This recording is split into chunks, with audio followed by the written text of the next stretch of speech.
that we'll do some context setting and preparation. So what we'll do is we'll understand the current situation of ICX sales and AP, our challenges in making those sales happen, and what you as an LCVP can do about it. Cool. Okay.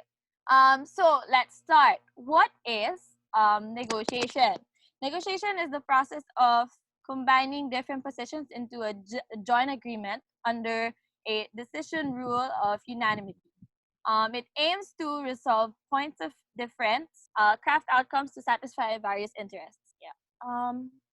Sorry. Who are these people who are messaging our group chat? Wait. Okay. All right. So since that's what negotiation is, let's look into, okay, so when we do negotiations during sales, what are the common objections that we usually tend to face, or what are the challenges that different ICX teams will be facing when they're meeting with partners? So one thing, it will be money. So first is that sometimes partners don't see the value of buying. So they'll say, oh, it's too expensive. Is it possible that we can make the it cheaper and all that stuff? The second objection would usually be need and urgency. Okay. So what they think is that they don't need your product at the moment. So they'll usually go like, oh, we have other priorities to deal with. This is not my concern. I don't want to think about this at the moment and stuff. So yeah. And then the third is for trust. Trust is a super big objection in negotiations. Usually it's either they don't trust the product or they don't trust you. So big factors that people usually have is they always ask, is this worth investing in? Or how do I know this isn't sketchy? Aren't you a student organization? How do I know that you're legitimate? And all that stuff. So yeah. Okay, so the question is, if we have those kinds of objections, or if we have those kinds of challenges that our partners, our leads, or our buyers have, and then how should we be approaching them? How should we be negotiating with them? So traditionally, there's two ways to do it. One is hard, and then the other one is soft. So when we talk about these two, so when we say hard negotiation, those would be the more assertive, aggressive. The objective of that is really to be able to win the discussion, to really prove your point that no, this is what I want to do. I have to make sure that this is the discussion or this is the negotiation that wins. In the On the other hand, the soft negotiation, it really prioritizes being able to mend the relationship or make sure that you don't destroy the partnership or the relations that you have with your partner. So usually those are the kinds of negotiations that you would have with family, because those are more gentle. Sometimes you would be like, oh, okay, I'll just let you win this argument or win this discussion because I don't want to make any fights possible.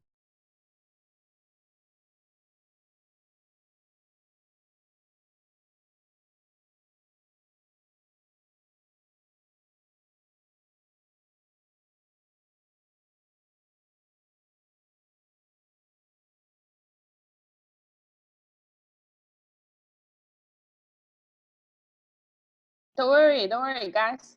It will come back very soon. Aha. Don't Hello? worry. Hello? Yes, hello. Okay. Someone, yeah, Oh, someone muted yeah, me. yeah, I don't yeah. know who muted me, but Oh, yeah. okay, cool. Thank you. Okay, so the answer to what kind of negotiation should we do? It should be neither. Why? Because we have this concept that we call principled negotiation. And what principled negotiation is, it's usually a mix between being a soft negotiator and a hard negotiator. Your presentation is Sales on. experts also tend to call principled negotiation as negotiation of merits, because Kate, they Kate, explicitly design this. Hello. you haven't shared a screen. Oh, sorry. There. Is it seen now? Cool. Yes, perfect. Cool now. Hello. Okay. Thank you. Okay. So I was just saying, principal negotiation, usually how that works out is that you want to make sure that the outcomes that come out of that partnership is something that both sides would be satisfied with, would agree with. So it uses both hard negotiations and soft negotiations. So we'll go through a bit of the fundamentals of the different elements that knows how to be a principal negotiator. So first, when you look into people, the first thing that you have to remember is that you have to separate people from the issue at hand. Why? Because, as humans, we have a lot of emotions. So we feel happy, we feel sad, we feel frustrated, we feel excited. And so we have to remember that the range of emotions that we have can impact the conversations that we get into. So these kinds of emotions can affect how people perceive our words or how we are able to communicate with other people. And it's important to make sure that when we are negotiating, we're clear in what we are discussing. Is the issue at hand and not each other's characters. Super duper important. You don't attack the people that you're trying to deal with, because if you're trying to build a partnership with them, you're supposed to be in good terms with them, right? So we'll focus on the second point here, which is tailoring how you communicate depending on the person that you're talking to. So there's usually four kinds of people that you would be negotiating with. There's the leader, the influencer, the supporter, and the thinker. And we'll go through each point so that you can understand what is the usual behavior or profile of that sales or the sale negotiator or that buyer, and how should you be able to communicate with them. So let's start first with our leader. Our leader is usually a decisive and straightforward person. They're like, oh, let's focus on the details already. Let's get to the point. Focusing on what really matters because they want to keep their work and their time efficient. And so how you would want to be able to talk to them is just to go straight to what matters. Don't beat around the bush, making sure that you emphasize the results. So for example, it would be like, oh, these are the outcomes that we want to come out of this. This would be how much it's going to be. And then also important is that you're able to use stimulating vocabulary. What do we mean by this? It means making sure that the words that you're using are enticing. So like saying leadership or efficient, or just that I'm listening. What are you talking about? Because they like to see the perspective from their level, their leader organization level. Cool. Okay. So next would be influencers. Influencers, they're the ones who are more bubbly types. They're talkative. They're easy for you to approach to. They have a lot of expressions, and so because of that, they're very animated. So they're very easy to talk to, and they really like hanging out with people. So how you would be able to talk to them is, one is that you have to really connect and relate with them. So getting all buddy, being friendly, so that you can build a closer relationship with them. Another thing is that these kinds of people, they really like being praised, or they really like getting recognition. So also mentioning some good things that you've heard about them or their organization would also be really nice, and more sellable for you to them. And then the third thing is also making sure that you're able to consult with them and cooperate with them. So asking them, oh, what do you think about this? Oh, I'm thinking about doing this for the next step. Can I get your insights on it and all that? Because they like being involved in the whole process.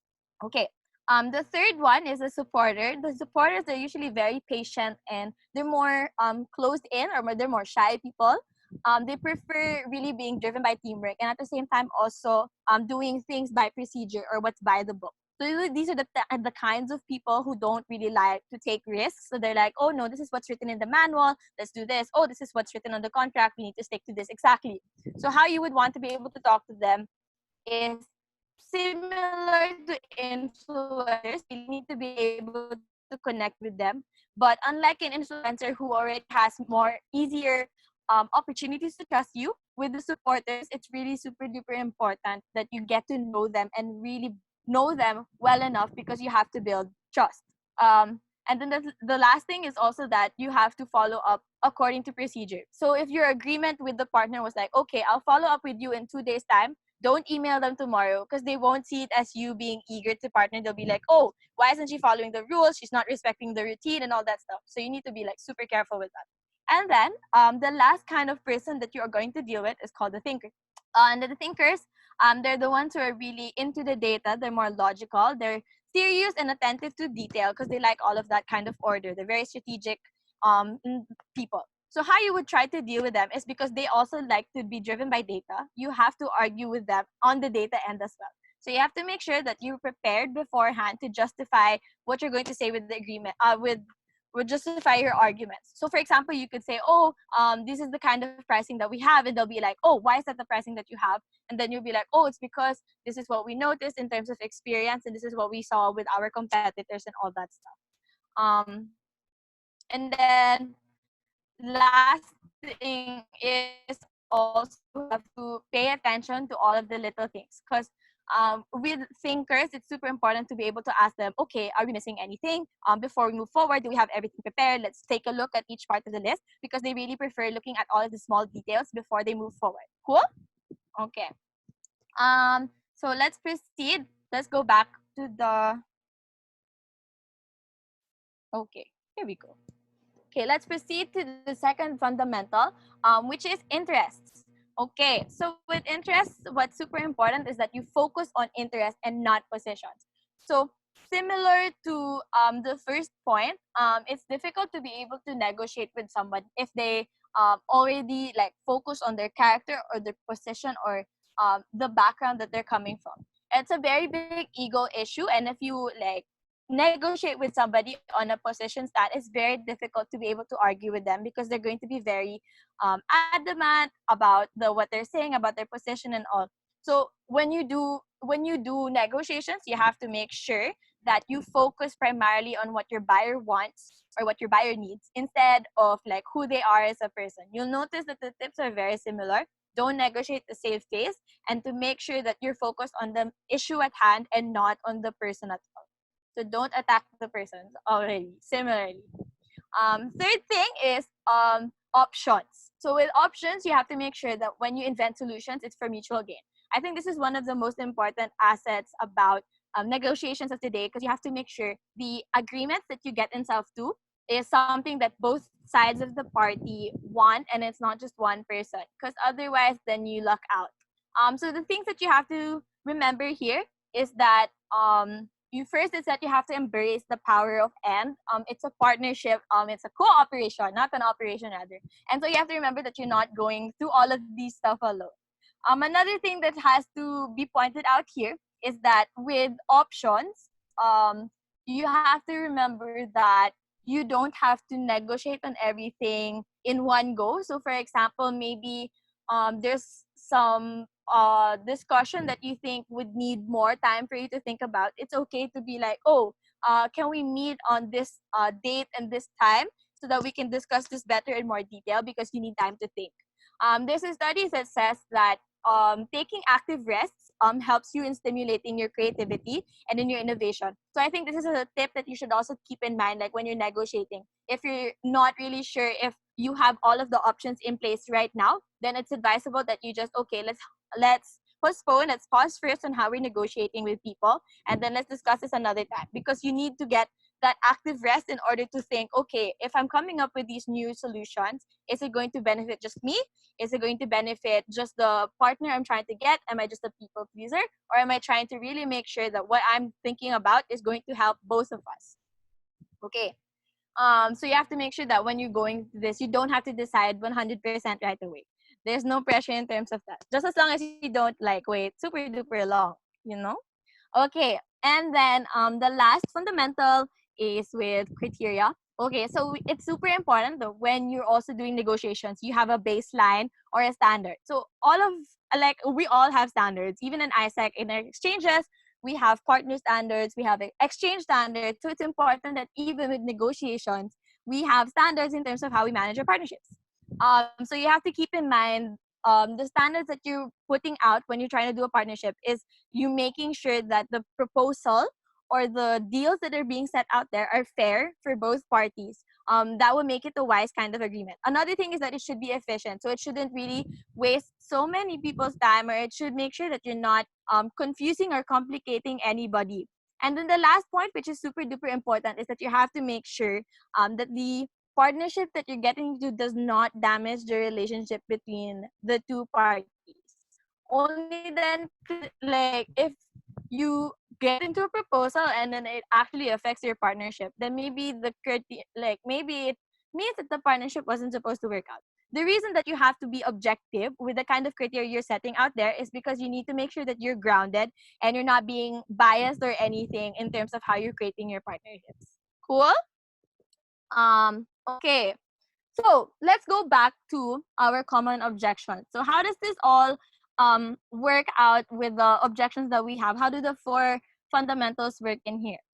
So how it works is I decided to like changed it up a bit and I made it a pyramid. So why is the pyramid? It's because the lower the level is, the harder it is to be able to negotiate because people will keep objecting. So let's look first into the highest level, which is money. So money can be negotiated by the second fundamental. Like, let's look back at it. So what was the second one? The second one was to focus on interest and not positions. So what you do here is that you have to be able to make, like, you have to make sure that you negotiate the value of your product with your buyer and connect it to what this is. And then another thing that you can use here is even the third, which is to invent solutions for mutual gain. So what you can do here is that you really have a long discussion with your partner. Okay, what is the pricing that you would think is acceptable? Or how do you think about this? Can we meet further to discuss about this more? And that would be quite simple. And so after that, if you're able to get through the obstacle of money already, then you have to deal with need and urgency. So with a need and urgency, what you can do here is that you can use fundamentals 1 and 2. First is that you have to be able to communicate the value of your product, not just in general, but also be able to tailor it to the profile of who you're talking to. So maybe if you're talking to the leader, then just skip over to the basics like, okay, these are why I think it would be beneficial for you to partner with us. And then also with number 2, you have to make sure it's also very connected, right? You have to make sure that when you're communicating with that person, it's tailored to what they're interested in or what they want. Okay. And then the last thing is the trust is over there at the bottom of the period because it serves as the foundation for negotiation and also for all partnerships. Like for example, let's look into like love relationships. Okay, isn't it difficult to be able to date someone if you don't trust them? Right? I mean, you wouldn't even consider getting into a partnership or getting into a relationship with someone, like even if they're attractive and even if they like if even if they're rich, if you feel like, oh, this person is kind of sketchy, then you'd be like, oh, okay, never mind, I don't want to get into this partnership anymore, right? Right. Okay. And so before I proceed, I also um want to be able to share like a story in relation to like common objections with on here. So I had this LTVP before, and when they started out as a TL before they were LCVP, they had this they were in IGV, so they had this project where it was like they were only getting super few volunteers. They weren't really engaged with the partner, so it was like, okay, we'll just send you like the manpower that you need whenever and stuff. And so it made matching for the project, it made engaging with the partners like super difficult. Um, so yeah, and so what happened is after that, the person like the TL, my friend who ended up becoming LCVP, what they did is the first thing they did is they sat down with the partner and then they were like, okay, so let's go through the whole partnership deal again. So this is what I want you to know. And so what they did is they tried to build this trust once again from the ground up so that the partner will be able to understand that, okay, even though it was kind of complicated to do the partnership at first, you can trust us to be able to help you out with your organization. And so because of that, they were able to expand the amount of openings that the partner was going to get by like 3 times more. So there was like 15 interns in one cycle. So I think that the key takeaway really from that story is that even if times are like regardless if it's a new partner or an old partner, you have to make sure that the first thing that you really do is to build your trust with that buyer or with that organization. Okay, why? It's because trust is a two-way street. First is that you need to trust that you'll find the point wherein both parties will be able to agree. It's like super rare that you wouldn't be able to see a point of agreement, and it's pretty easy to be able to flesh that out when you are going through your prospecting and your researching process. The second thing is that you also have to be able to trust that there will be benefits that will be coming out of that partnership. Because why did you want to fight for being able to partner with an organization if you didn't believe that both sides were going to get something out of it? And then the third thing, of course, the most important is that you have to be able to trust that both parties will be able to live will be able to live out the discussed ways forward. Because if you're only able to discuss the partnership during that initial meeting, but you never do follow-ups, you never do meetings afterwards, you never meet during the intern or the volunteer coming into the experience, then you don't really get to track if people are living up to their side of the partnership. Okay, so After that, of course, we have to come close to the end. So when negotiations happen, they're conversations, and conversations, of course, have to have an ending point. And so when we do negotiations, there are four possible ways where that can go. So the first thing is a hypothetical closing. So to go on the assumption that the deal will be happening. So usually when that happens is that you can talk to the partner and be like, okay, so when would you like to have when would you like to meet next, or when would you like to like discuss the next part of this partnership? So it's really like banking on the idea, okay, even if they haven't said 100% yes, okay, let's do this, you're really confident and like projecting that confidence that okay, yeah, let's do this. And then next is providing options. So with this, that's similar to how you're dealing with the influencers. It's giving them like suggestions of how you want to be able to move forward. So that would be the meeting. Okay, so do you want to meet next Tuesday or next Thursday to talk about this? Or you can also be asking them like, okay, do I send you this by this time? Where do you want me to send it? Do you want me to create a group chat for us on Facebook or on Telegram or something like that? It depends. The third kind of closing would be a meeting no compromise. So this is the one I mentioned that is really going to be rare. But sometimes what happens is that the partner like suddenly changes, um, not really overnight, but then they suddenly change their mind because of an emergency or something like that. And so that means that's a cue for you to end your discussion then and there and then just move forward. Because you want to make sure that you're able to invest your energy, your resources, and your time into all of the partners that would matter or into all of the leads that would matter.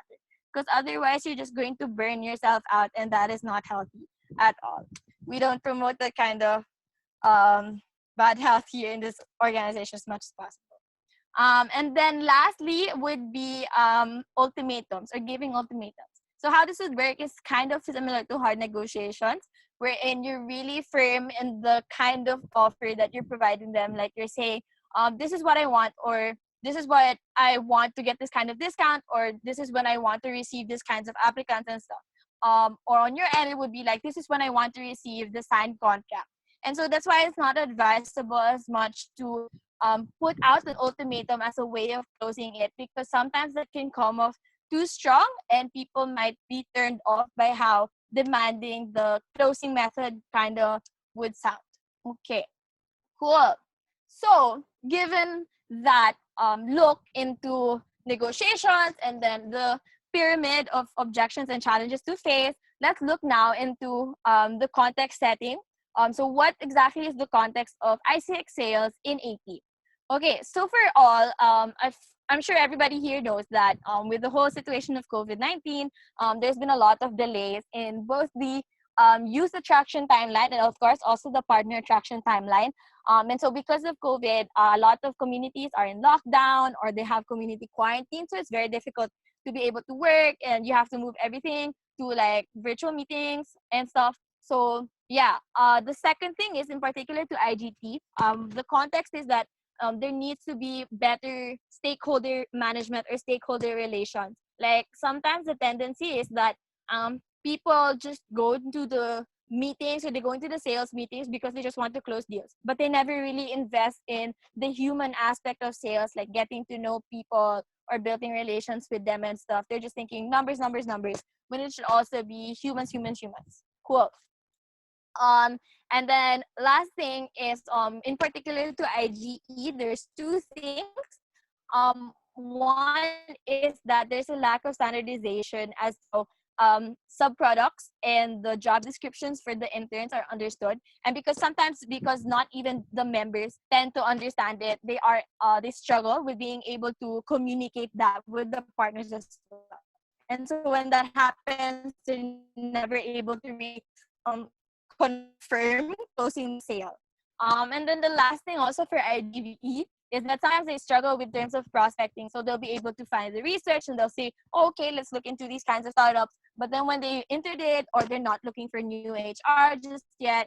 And so because of that, they aren't able to move forward in terms of getting those leads closed. Cool. So before I proceed, how about I look through the chat first, and then let's see, those people any have like any questions? Let's check. And thank you to the people who are betting on my slides. You are super cute. Okay. Any questions? You guys have like this period to be able to ask. Let me know, because after this we'll go into like an activity for you guys to be able to practice a bit of how to do some negotiations. Any questions? Come on. You can mention it in the chat box. Cause yes, let's go. Kate, there is a question. 2 questions here. Yeah, to repeat yeah, the yeah. core points. Yeah. Repeat core points of pyramid. Cool. Okay. This one, no? Okay. So the core points of the pyramid is first is money. So money is usually the easiest challenge to be able to combat, because what you do here is that you have to be able to communicate the value of your product in such a way that even though it's maybe more expensive than they would think it is, or it's not the cheapest thing, they would still understand, oh, okay, it's my money's worth. So being able to connect and understanding what is your buyer interested in, maybe like in the idea of how people have hobbies, or how K-pop fans love spending a lot of money. Not that I have anything against K-pop fans, but just to use an example. So like, you know how K-pop fans love to buy the cards, and they also buy all of the I'm sorry, I don't know what it's called, but the stick that you guys have during the concert. So that costs a lot of money, right? Yeah, and so people don't it's like people don't mind that it's a lot of money, because they understand that it's very valuable and that it's going to be their worth. Cool? Okay. Oh, glow stick. Okay, thank you. Light stick, light stick. No, something. Sorry, I forgot. Sorry. Okay. And then the next level of the pyramid is the need and the urgency. So similar with money, the way to really be able to combat this is again being able to communicate the value. And what makes it different here is that the value would also depend on the kind of person that you're talking to. So maybe with the influencer, they would say that the value would really be in more recognition, more fame, or more getting their market reach out there and all that. So that's where it would be different. So money and need and urgency, they usually tend to come together. And then the last thing there is like trust is at the very bottom, because trust is the foundation of like all partnerships. It's trust is the foundation of all negotiations. If you walk into that space and you're not able to feel like you can communicate properly with your partner, and you're not able to break the ice, right? So that's why we always start meetings with icebreakers or check-ins, because you need to be able to remove the tension and get people to trust listening to you and all that stuff. So that's why trust is at the very bottom of the pyramid. Okay, cool. And then I think somebody asked me to explain also the difference of the two closings. So with hypothetical closing, it's not necessarily providing two options. So usually with providing options, it's multiple ideas. But with hypothetical, you just go for the action that you want. So for example, with hypothetical, it would be like, oh, let's meet. How about we meet on Tuesday to talk about this? But with providing options, it's more of giving the partner an opportunity to provide their opinion. So it would be them saying like, oh, okay, let's discuss this. Do you want to meet on Tuesday, or would you prefer meeting Thursday instead? So there's a difference in like how involved your buyer would be in helping making the closing approach possible. So I hope I was able to answer that. Okay, let's look into a couple more types of people. Okay, cool. Where is it? Okay, so first type is the leader. So the leaders, they're the very decisive people. Usually they're the ones who are the CEOs, they're the heads of the teams and all that stuff. And then they're also the ones who are super focused. They like to focus on like the benefits already. What are they gonna get out of it and stuff, because they want to be able to save time, save time. So how you would want to be able to talk to them is like, don't come up with other stories. Don't like try to come up with the fancy introduction and then whatever. Just go straight to it and talk about, okay, this is what you're gonna get out of this deal. This is how much money it's going to this is how much money it's going to cost and all that stuff. And another thing is also making sure that the way that you're communicating, it sounds interesting still, because you're trying to keep things short but sweet, no? Okay. And then with influencers, I mentioned earlier, they're the more bubbly types. So they're the ones that are very easy to relate to connect to. So what you do is like you really just be their friend, be friendly, like just talk to them even though you've never really spoken to them in your life before that day. Also mention like praises so that they're able to like feel recognized or they feel appreciated. And then also making sure that you're able to coordinate with them. So yeah, and then third is supporters. So supporters are the more quiet type. They're the more shy. So they're the ones who prefer following the rules. They don't like taking risks.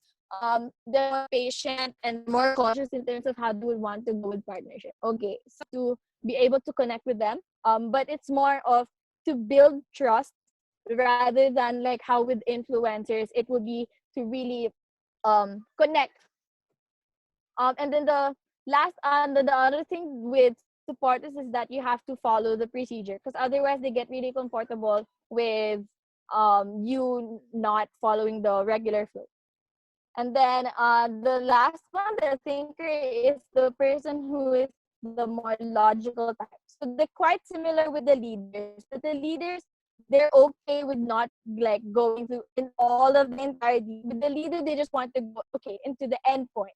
And then after that, if they're still really like interested, then if they're still interested, then yeah, they'll ask you for the other details. With the thinker, it's really like you have to mention all of the details. You have to constantly ask, is there anything else you need? Is there anything else so we could add and all that stuff? And so when you also get to talk to them, you have to make sure that you have your arguments prepared, so that if they try to counter them, you already have your data, you already have your responses prepared. Okay, cool.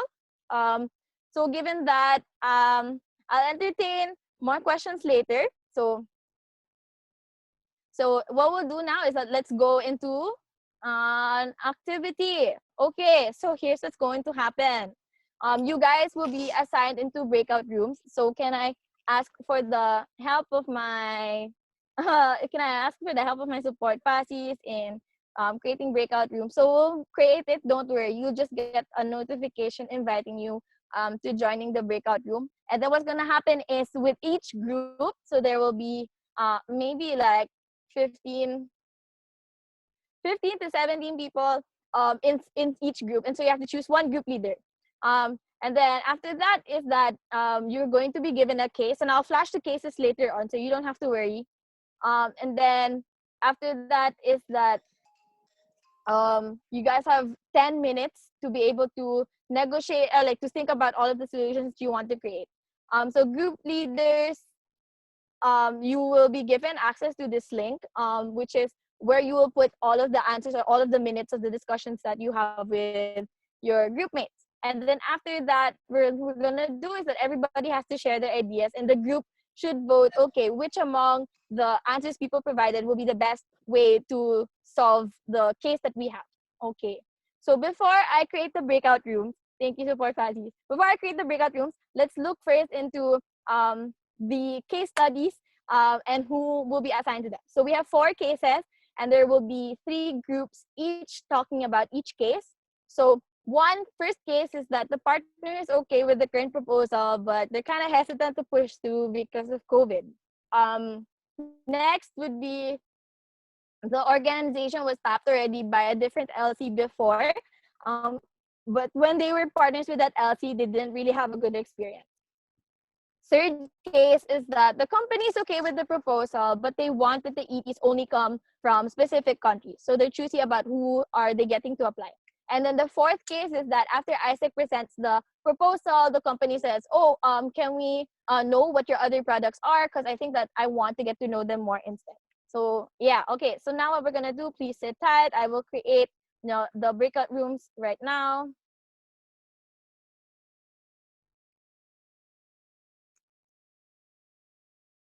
Okay, so you should have already received breakout rooms. Please let me know if you were not added into a breakout room.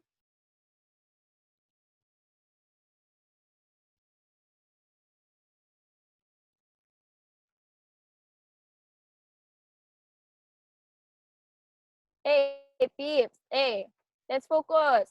Can you let me know if you're supposed to receive an invitation? Oh, here. No, not yet. Not yet received. Okay, now. How about now? Okay. Yeah, I got it. Let's Okay. go. Please join.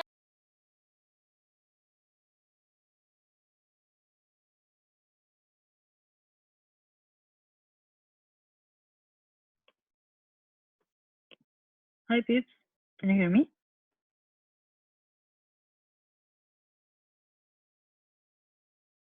Hello? Hi, I can hear you. Hello. Perfect. Nice. Okay, so let's start this. All right. So what we're gonna do now is to make this discussion very, very efficient. Let's um, let's create or let's choose the moderator, timekeeper, and also mini taker for the discussion, so that also the leader, so the moderator, so that we can actually moderate this space better. So who wants to be the moderator of the discussion?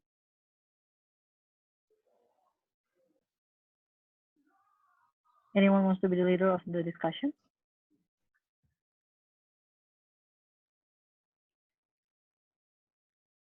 Come, it's time for you to shine.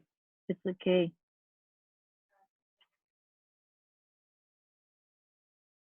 No one? Or should I choose one person?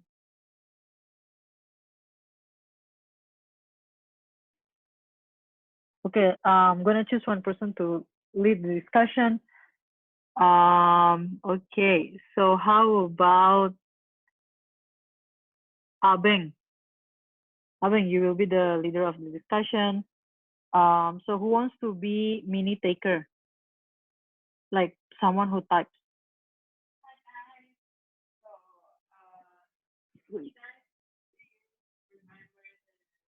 Who wants to type? Hello. Hello, I can type.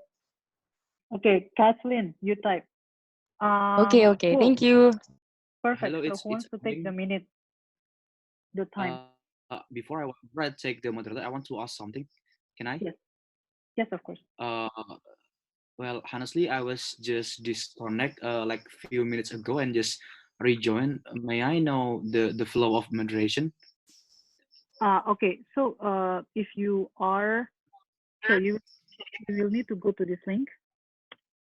All of you Sure. need to go to this link. The link that I just sent on the chat. Are you there? Yeah, I'm here. Okay. So go to the link I just sent on the chat. Okay. Yeah. So there you will see a spreadsheet about. Okay. So you are group 8. So group 8 means that the company is okay with proposal but wants the EP to supply to only come from specific countries, right? So this is the case study that you need to write the solution for. You know what I mean? So we are going to be discussing about this. Like, if you have any idea, just shoot the idea, and then in the end, we're gonna choose a solution that is applicable for everyone in this group. You know what I mean? So Is it my clear? role is just solving the problem, correct? No, your role is to moderate the space, to make sure that everyone is talking, making sure that it is on time, making sure that the flow of the discussion is good. Okay, so I was moderate the group by chat, right? Yes, by talking here. Yeah. Oh, by talking. Cool. Okay. Yeah, here. Just talk. Cool. So Kathleen is going to be the minute taker, so you will be typing. And then anyone wants to be the timekeeper? Because we only have 10 minutes more now. Yeah, I'll be timekeeper. Nice. Thank you, Harry. Cool. So, okay, Abeng, you can start with the discussion. I will need to check other rooms. Okay? Okay, cool. Cool. Thank you so much. Have fun with the discussion. Okay, thank you. Hello, everybody. Hi. Hello. Hi. Hello. Hello. Hello. You mean you want to have a standardization before everything goes bad, right? Before anything's happened. I think people is different can be the excuse that we are doing things differently because we are like a big organization. We should we have a standard flow to ensure all our customer is, is really good. Because it's like if we don't like this if in one shop if in one KFC we have bad experience, then I probably won't go to another KFC again. I won't go there because I might meet a more handsome or more polite waitress or waiter. I go there just because I don't like KFC. So we should, apologize and, do some refreshment for the general brand of AIESEC. Yes. Yeah, this is true. So our first step will be apologize no matter what on behalf of AIESEC in general. Right. Yes. Yes. Okay, so I agree with Gisela and Rika that we should ask them what went wrong in there so we can know how we can improve and we can make sure with them that we can improve on those points. Do you agree? Yes. Yes. I think we should also provide some solutions, like if this thing happen again, what should we do to, I don't know, prevent it? Because last time is like in one of our IGTEP ran away from the TN, from the company out of I don't know what reason, and the TN got really angry, and so the next time he asked me what should we do if this thing happen again. So I think we should provide solutions for the previous problem. Hi, people. So you Wait. want to provide, yes. I just have something to say. Sorry. Hi, I'm Gina. I'm regional manager. So sorry to cut you in this discussion. So I just wanted to make sure that everyone is in the link, right? In the spreadsheet, yes?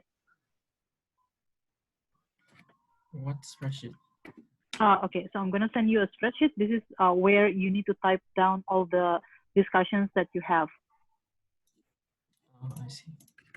Yes. So can you access the spreadsheet? Can you get into the spreadsheet? Yeah, I'm in it now. Perfect. So yeah, so just wanted to give you a suggestion a little bit. So let's assign one person who wants to be the leader of the discussion, and then just to make sure that everyone is voicing out, everyone is later consolidating the output of the discussion. So who wants to be the leader of the discussion?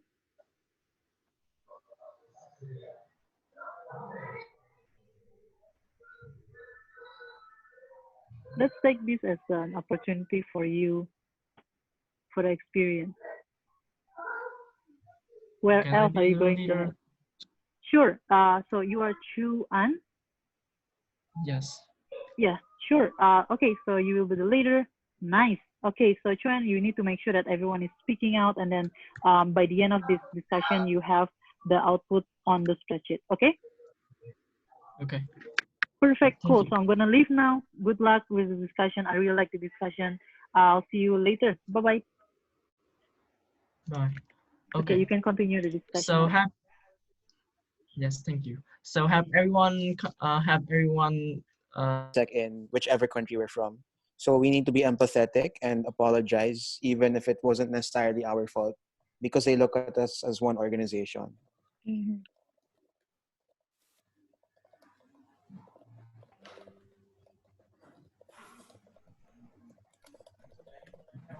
Nice. Thank you for writing that down.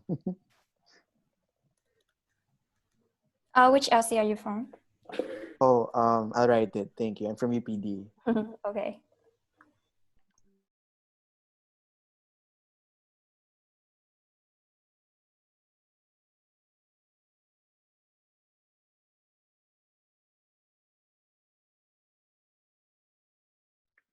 Hello everyone. Hi, it's Gina, regional manager at GV. No, GV now. So how is the discussion going?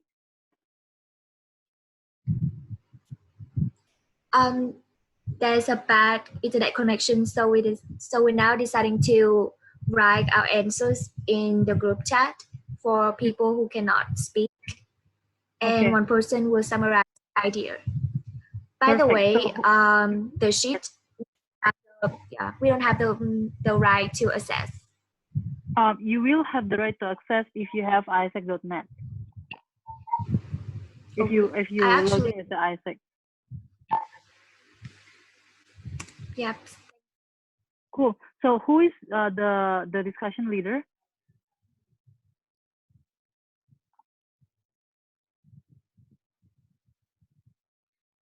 Just to make sure that everyone is speaking out. I don't think we've decided right. Sorry?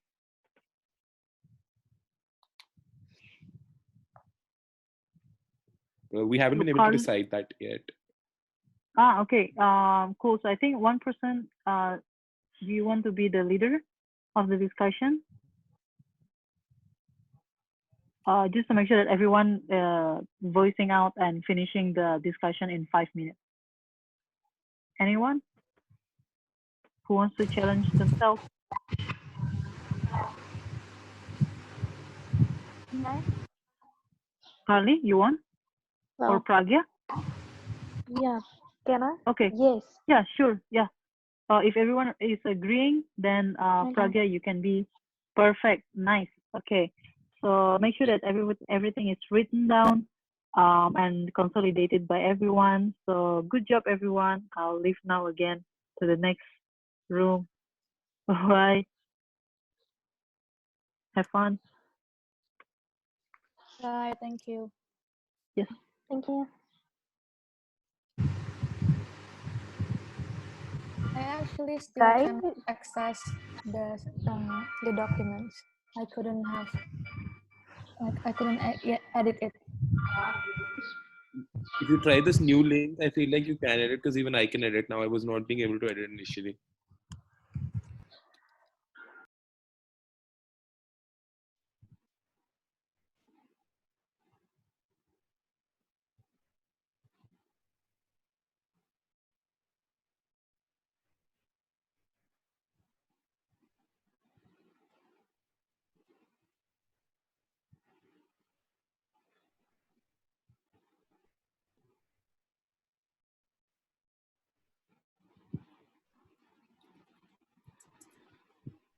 Hello. How is it, Abeng?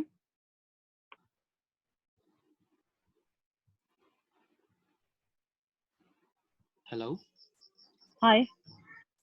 How is the discussion? Well, it's kind of awkward, so we will try to do our best. Okay. Cool. So yeah, so is everyone now putting things down, or is there any discussion going on, or?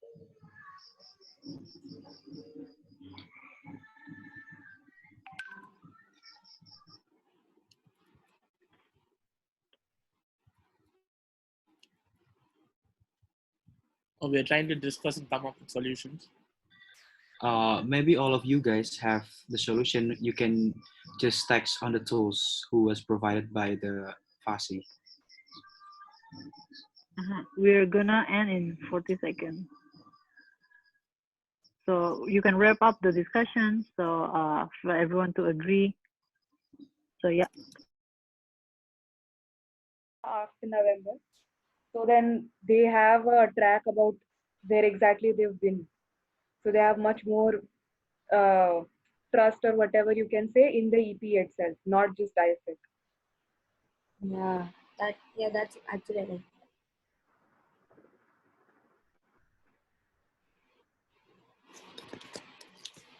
Amelia, what's up? What do you think we should do here? You're on mute.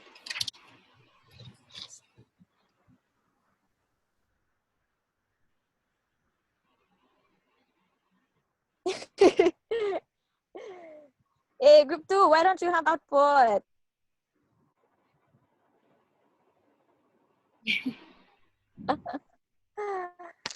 Okay.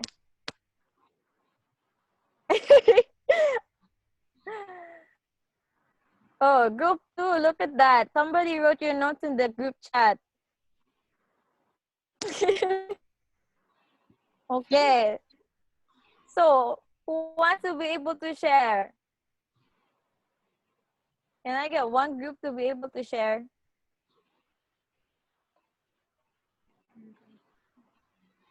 Cool. Who is DP? Come on, DP. Hi guys. You've been called. Yeah, thank you so much, Group One, for the nominations. Hi guys, I'm Dipi. And so from the discussion that we had in Group One, we discussed about approaching for long-term partnership and showing the partners the bigger picture rather than the current COVID-19 situation. So the partners could be worried about their own financial situation. So we could like discuss about how can we help them with that. And so also this could be a great time for our partners to invest in CSR activities and community services through AIESEC and give rise to positivity in the society. And another thing that we also discussed was to give our partners clarification on how AIESEC as an organization is also dealing with the situation, and how we are like dealing realization, how we are putting our partners or putting those who are connected with us before rather than in the situation, and we are assuring everyone's safety. So that would be one. And another thing that we also discussed is that we discussed about connecting youth and the partners values together, as AIESEC is one of as AIESEC is an organization that has a very large reach among the youth. We could actually utilize that in this term, and we would also focus on the advantages and values and align them with the things that the partner could be benefiting on after this situation fades out. And we could also tell them and how can we go with finances after starting the operations. And yeah, that is the discussion that we had in Group One. And yeah, thank you so much, and love to Group One. Bye. Wow, amazing. Thank you so much, Group 1. So, I will also provide the link to this entire spreadsheet can be found in the delegates group chat. So you can always like check it out at the end of this session, so you can check out what the other groups have been able to put. But yeah, cool. So, let's go back so that we can close this up. Just a few more minutes of your time. I'm super sorry because of the technical difficulties at the start. So, so these are the kinds of cases that we had, remember? And so thank you so much to Group 1, to DP for sharing what you guys had. I'm so pleased and so happy that you guys were able to discuss a lot of things in just so little time, right? Amazing. And so to cap that activity off, here's like some recommended criteria that I would give when you guys are trying to think about, okay, what solutions could work out, or like what kinds of solutions should I be trying to negotiate with my partners, right? So first question that you have to ask, does it meet the interests of both AIESEC and the partner if you came up with that kind of discussion? Second is that, okay, since there are conflicts that are happening throughout the entire proposal, does this kind of solution that we have proposed resolve those conflicts fairly? Is everybody satisfied? Is anybody feeling bitter or anything? Third is that, does it take into account the interests of surrounding communities or surrounding environments, not just the direct two parties involved? Because of course, when you're creating your project, regardless of what product it is, it's still going to affect other people outside of just you and the partner. So with IGV, that could be your partner community, or with IGT, it could be the clients of the companies that you're working for. And so, yeah, so you have to also take into account like, is the solutions that I'm going to come up with still going to positively impact everybody else is involved? The thing that you also have to think, again, is an efficient thing to implement. Will it take up a lot of your resources, your money, and your time and all that stuff? Because otherwise, maybe it's not such a good idea to implement that kind of solution, because it's just going to burn you out.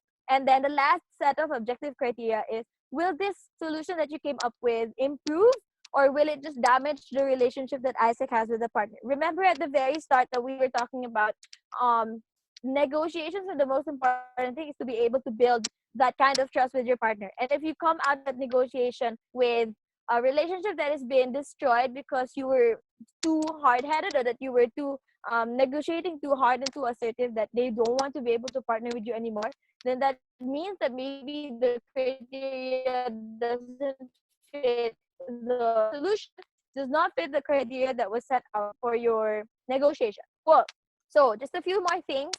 One is like some extra tips for you to keep in mind. So one is don't close off on like possible negotiable terms. So make sure that you keep your options open and expansive because you want to keep the discussion flowing. So for example, when you propose your deals, don't just explicitly say this is non-negotiable or this has to be what happens. You have to make sure that you're able to give your buyer an opportunity to further discuss, like what I was saying earlier about pricing. Maybe they still want to be able to negotiate it. And if they ask, oh, can we reduce the pricing? Don't just say, nope, we can't, sorry. What you would better be off answering is like, okay, let's look into it. Let's do a bit more research so that we can agree to lower it a bit, but not by too much that it's not sustainable anymore. Okay? Second is that you have to be familiar with your competitors. So this is part of understanding what the value of your product is going to be. So sometimes your potential buyers will bring up, oh, this sounds kind of similar to what this company does, and I only pay this much for them to give me the same amount or similar amount that you guys give me. So you have to identify what their value is and what your value is as a product so that you can compare, oh, this is the reason why this is what we are offering to you. So for example, maybe a buyer compares like, oh, I heard that company X is giving me this, and they're allowing me to reduce the terms or reducing the requirements I need to avail of the partnership.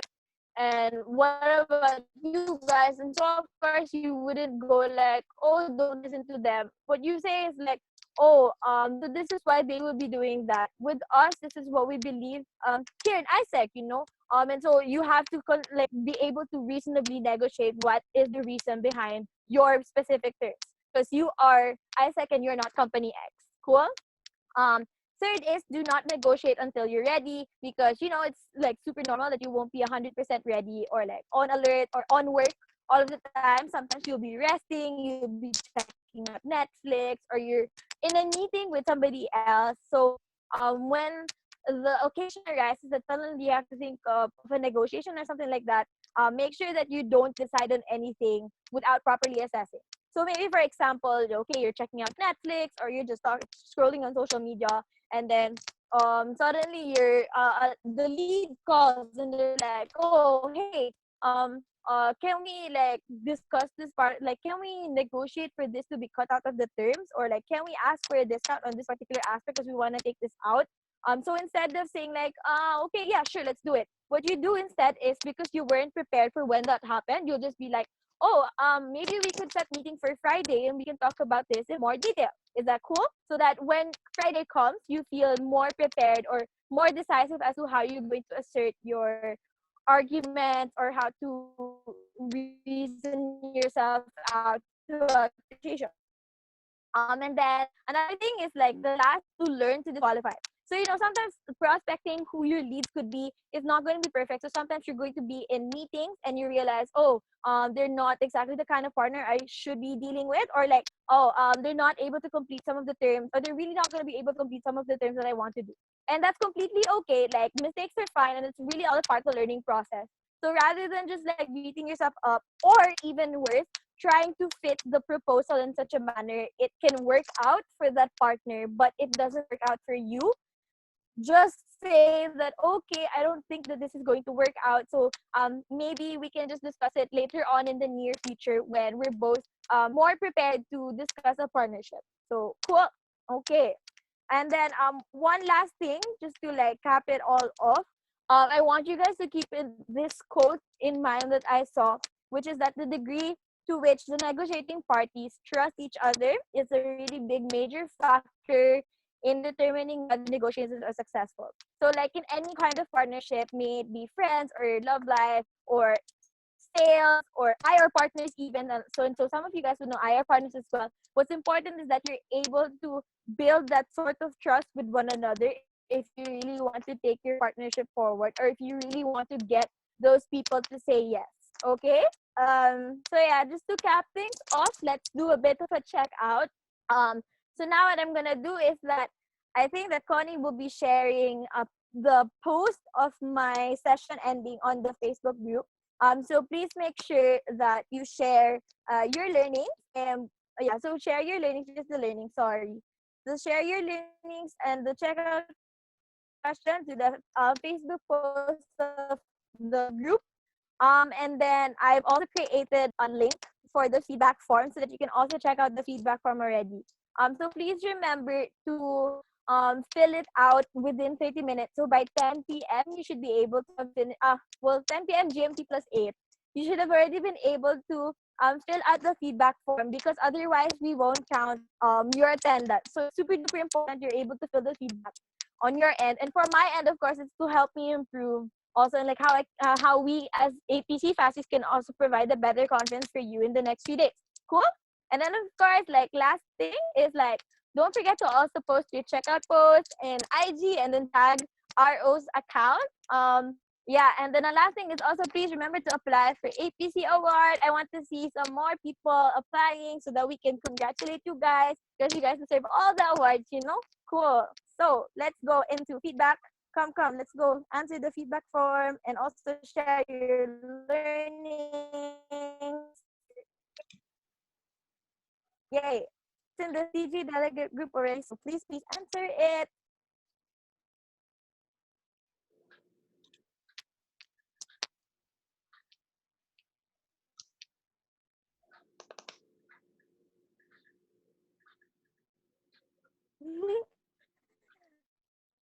Oh, thank you so much also for being great delegates. Yeah, so thank you so much for joining. I hope that you continue to own a limitless Asia Pacific. And if you guys want to check out more references, there's a couple of books that I would recommend checking out.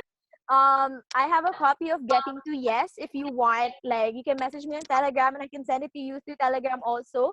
I also recommend checking out the others like Spin Selling, which is another form of a negotiation approach, and then also like 25 tips to crush your sales goal. Cool. Okay. So after you finish the feedback form, and after you're also able to post your checkouts into the Facebook group, then yeah, you can leave the space. Thank you so much, everybody. I'm so thankful. Okay, I'm gonna stop sharing first, and you're just gonna see my. Okay, good job, Thank people. you, everybody. Good job, Thank you, Kate. Kate. Hey, wow, Thank you, Thank you Kate. very Thank you, much. Thank you so much, Bye Kate. bye. Bye, Bye, people. Go people. have some Dadah momos. semua. So Dadah. much for the session. Bye. Dadah, peeps. Bye, bye, Dadah. Dadah guys. Go have some semua. momos. Stay healthy, Go stay have happy, some and Dadah. Semuanya. take care. Bye, Take care. guys. Semuanya. Bye guys. Good night. Good night. Good night. Go Good have night, some everyone. momos. Good night. Good Good night. night. Goodbye. Good night, everyone. Goodbye. Salam dari Dah. UNED Group Semarang. one love. Salam dari Bang, Semarang. diem aja. Dari Ade, Semarang, Abeng. Unej. Bang. Gotta go. Halo Abeng. sayang. Halo kawan-kawan. Oh, it's Bom Thank you, Kim, thank ayo. you. Thank you, people. Gian tuh diem aja, Gian. Thank you. Bye-bye. Thank you, everybody. Bye-bye. Dadah. Bye, Kate. Bye. Diem Bye. kamu, Bye, Arik. Kate. Thank you so Thank much. Abeng you. diem aja, Abeng. Halo, Arik, halo. diem aja, Arik. Abeng. Diki mana tadi, Diki? Bang, gak usah panjat, Bang. Thank you, Fasi. Thank you, Fasi. Thank you. Bye, Kate. Thank you so much. Akmal cari muka. Mau di notice dong. Hey, Indonesian, calm Siapa? down. Ntar aku bilang Kate deh. Siapa yang mau di notice? See you guys. See you Bye. guys. See See you. Bye. Fetch Momo. Bye. Don't eat it. Bye. Anyway, salamat po. Oh my gosh, somebody spoke in Filipino. I don't know who you are, but thank you. Thank you so much for support, Fasi. Selamat. I'm Arik from Indonesia. Arik, diem lu. I'm Abeng from Indonesia. Okay, I'm gonna end this meeting now, so you guys also have to leave. Answer the feedback form. Bye. Thank you. Thank you. Bye-bye. Thank you. Bye-bye. Bye-bye.